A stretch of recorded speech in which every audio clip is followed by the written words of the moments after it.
안철수 후보 같은 경우는요, 그냥 그 본인이 무소속으로 당선된 게 아니거든요. 무소속으로 당선된 게 아니고 국민의힘 후보로, 예. 국민의힘 당적으로 당선된 겁니다. 그럼 저분 같은 경우에는 사실 국민의힘 후보로 당선됐다는 거는 대통령을 지키고 도와주라는 의미거든요.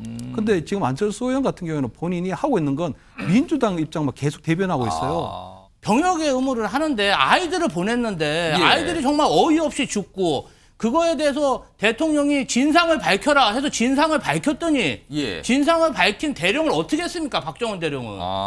지금 이런 국기를 흔드는 사건에 대해서 국민들이 어떻게 용납할 수 있습니까? 그래서 만약 거부권을 행사한다면 예. 대파 민심에 덜 맞았구나. 이거 보시면요. 지금 박주민 민주당 원내수석 부대표인데요. 최상병 특검법 관련해 오늘부터 여당 등과 논의 본격 진행해 보려고 한다. 입장을 냈습니다. 그리고 민주당 내부적으로는 일정을 잡았는데 5월 2일에 처리해 보자는 것이다. 처리 시한 날짜까지 잡아놨어요. 이때까지. 왜냐면 5월 말이면 이제 이번 국회 끝나잖아요. 근데 그 전에 처리하겠다 이거. 그동안 국민의힘, 여당인 국민의힘 내부에서는 지금 이거 수사가 진행 중인 사안이니까 공수처에서 하고 있잖아요. 또 결과를 좀 기다려봐야 되는 거 아닙니까? 이런 입장이었어요. 근데 최근에 좀 변화가 있는데 우선 다음 화면은 요 내용에 대해서 국민의힘 내부에서 오늘도 뭐 의견이 나왔는데 최근에 약간 반대하는 입장이죠. 이 처리에 대해서 그 입장도 좀 먼저 소개해드릴게요. 윤상현 의원과 권성동 의원인데 윤상현 의원은 일단 특검 절차적으로 아직 이야기할 단계 아니다. 특검 운운하기엔 공수처나 경찰 수사 종결이 안 됐다. 진행된 게 없다 지금. 그리고요. 권성동 의원은 이미 기소가 돼서 수사단장이 재판받고 있고 야당이 공수에 고소한 상태인데 수사 결과를 좀 보고하시죠. 라는 입장을 내고 있어요. 민주당 주도로 조만간 최상병 특검법 그러니까 표결 처리에 나설 것 같은데요. 국민의힘이 이거에 대해서 어떤 입장을 보여야 된다고 생각하세요? 저는 저 개인적으로는 찬성입니다. 그럼 찬성표 던지실 계획이세요? 저는 그렇습니다. 아 그래요? 저는 최상병 특검에 대해서는 긍정적인 입장입니다. 그걸 정부 여당이 충분히 털어내고 받아들일 건 받아들여야 된다고 생각하는 입장이지만 그렇기 때문에 더더욱 쫓겨가서는 안 된다고 생각합니다. 충분한 논의가 되고 한다 그러면 저는 찬성입니다. 일단 최상병 사건에 대해서는 이번 총선에 영향을 저는 미쳤다라고 보고 있거든요. 그렇다면 우리 당이 네. 민주당보다 먼저 국민적 의혹을 해소시키기 위한 노력을 해야 된다. 예. 이런 입장입니다. 굳이 반대할 이유가 없다 이런 말씀으로 이해를 해도 되겠네요. 네, 그렇습니다. 당내에서도 사실 찬성 목소리가 나오기 시작을 했는데 이거 여당이 총선에 졌다는 거 이거 실감해야 되는 상황입니까 이게? 그렇죠. 그런데 사실은 이론적으로 따지면요. 예. 공수처가 왜 만들어졌습니까? 검찰을 불신하고 검찰이 뭐 어떻게 정부의 이제 여권의 이제 대통령의 지시에 따라서 움직일 거다라고 생각을 해서 그렇죠. 야당이 그렇게 무리무리 해가지고 만들어진 게 그거에 대한 공수처 대안으로 아니겠습니까? 만든 또 다른 검찰이죠. 그런데 이제 공수처에서 이걸 갖다가 보고 있다라고 하는데 그럼에도 불구하고 특검을 갖다가 하겠다? 전 다른 걸 다 떠나가지고 그럴 거면 공수처 그냥 없애는 게 낫지 않겠는가. 앞으로 이런 일이 있으면 무조건 그냥 특검을 갖다가 하자. 그게 말이 맞지. 공수처까지 만들어 놓고 이런 상황이 되니까 공수처 제껴놓고 또 특검을 갖다가 한다. 이거는 논리적으로 맞지 않다. 그 생각은 들고요. 근데 더 중요한 건 뭐냐면 뭐 이렇게 이론적이거나 뭐다 그런 걸 다 떠나가지고 예. 지금 대통령 입장에서는 특검이 딱 성립이 됐을 때 여기에 대해서 거부권을 행사하기가 굉장히 부담스러운 상황이 될 수밖에 없는 게 진짜 8표 200석의 그 의미가 이런 거거든요. 여기서 192석에다가 8석만 더하면 여당 쪽에서 8석이 만약에 찬성 넘어간다. 여당 의원들 8명만 지금 넘어간다라고 예. 하면 그럼 지금 벌써 한 3명 정도 나온 거 아니겠습니까? 여기에 25명만 나오게 되면은 우리나라 역사상 거의 진짜 유례 없이 대통령의 거부권이 무력화되는 모습이 되는데 거부권을 행사한 게 사실상 국회에서 거부가 되는 셈이 되잖아요. 그렇죠. 그러니까 그렇게 되면은 뭐 이 최상병 특검법 이런 것들이 이제 시행되는 그런 의미를 떠나가지고 예. 아직 대통령 임기가 3년이나 더 남아 있는데 3년도 더 남아 있단 말이에요. 그런데 대통령의 그 거부권이 무력화된다.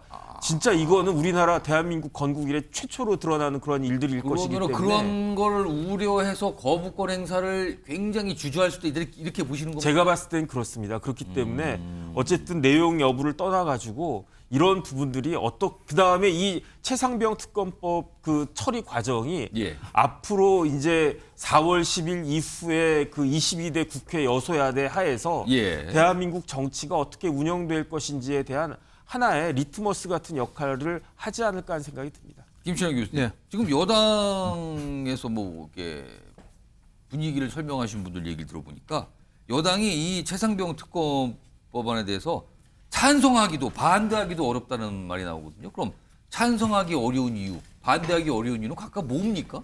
일단은 뭐 이번 총선에서 참패를 했기 때문에 예. 아마 그런 부분들이 아마 민심이 반영돼 있지 않느냐 이렇게 하는 부분이 있는데 그래서 쉽게 반대하기는 어렵다. 근데 지금 21대 국회에서 처리가 되는 사항이면 사실은 지금 국민의힘의 의원 수가 114분이기 때문에 예. 사실은 108석이 아니고요. 지금 21대 국회에서 처리되면 만약에 여기라면, 그렇습니다. 21대 지금이라면. 예. 그렇습니다. 근데 저는 지금 민주당에서 이번 총선 결과를 갖고 특검 전국으로 끌고 가는 건 굉장히 좀 실망스럽고 저는 굉장히 위험한 선택을 하고 있다고 보이거든요.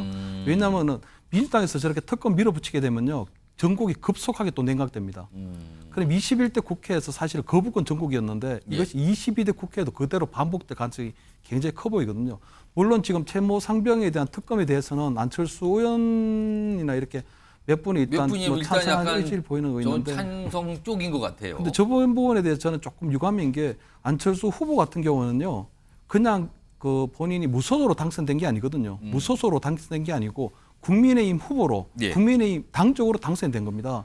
그럼 저분 같은 경우에는 사실 국민의힘 후보로 당선됐다는 거는 대통령을 지키고 도와주라는 의미거든요. 근데 지금 안철수 의원 같은 경우에는 본인이 하고 있는 건 민주당 입장만 계속 대변하고 있어요. 왜냐하면 지금 물론 법야권에서 190석을 가져간 건 맞지만 예. 국민의힘 지지에 대해서는 전 국민이 45.1%가 지지를 했거든요. 그렇다면 당연히 지금 안철수 의원 같은 경우는 지금 대통령을 지키고 돕고 국민의 입장을 가지고 어떻게 맞설 생각은 안 하고 예. 지금 오히려 지금 민주당 의견이 마치 전체 국민의 의견인 양 하고 있는 부분이 있거든요. 그래서 뭐 저런 부분들은 본인이 앞으로 뭐 대권에 대한 관심도 있고 아마 그렇게 여러 가지가 있을 텐데 예. 저런 행보는 맞지 않다. 그리고 지금 민주당에서 어떤 특검 정국으로 가는 굉장히 지금 나쁘다. 그래서 지금 대통령이 국정 쇄신 의지를 보였고 아마 조만간이 되면 여야 뭐 대표 회동도 이루어질 가능성이 있는데 예. 그때 저는 물론 김건희 여사 특검이든 채모 상병에 대한 특검이든 예. 이태원 특검이든 이런 여러 가지 특검에 대해서 종합적으로 좀 의논을 하고 난 다음에 거기에 대한 해법을 좀 찾아가는 것이 맞다. 예. 이렇게 힘으로 굴복시키려고 하는 이 민주당의 어떤 이런 부분들은 굉장히 조금 위험하다. 이렇게 좀 말씀드리고 싶습니다. 자, 민주당이 날짜를 잡은 상황에서 여당 내에서 지금 이 최상병 특검 법안을 바라보는 시각이 갈리고 있는 모습이에요. 김지호 민주당 부대변인. 만약에 지금 사실은 22대 국회가 열리지 않지만 지금 뭐 21대가 이제 막바지인데 뭐 의석수로 보면은 이거 법안 자체는 통과시킬 수 있잖아요, 민주당이. 근데 통과가 되면은 대통령 앞으로 이 법안이 가게 되는 겁니다. 만약에 윤석열 대통령이 거부권을 행사하게 되면 민주당은 어떻게 보시는 겁니까? 저는 예. 그 대통령이 예. 뭐 거의 100% 예. 거부권 행사한다. 이번 건에 대해서. 왜냐하면 예. 이 최상병 순직 사건 수사 외압의 본질이 대통령실입니다. 누가 비호했냐, 누가 수사 외압을 했냐. 그럼 대통령 자신도 수사 대상이 될 수 있는데 이걸 대통령이 특검 받아들이겠습니까? 100% 저는 거부권 행사한다고 보고요. 예. 그렇다면 민주당에서는 왜 이걸 하냐. 예. 국민 대다수가 해병대 최상병 순직 사건은 이해하지 못하겠다. 꼭 진상을 규명해야 된다. 이 여론조사가 압도적입니다. 보면 정말 우리가 병역의 의무를 하는데 아이들을 보냈는데 예. 아이들이 정말 어이없이 죽고 그거에 대해서 대통령이 진상을 밝혀라 해서 진상을 밝혔더니 예. 진상을 밝힌 대령을 어떻게 했습니까? 박정원 대령은.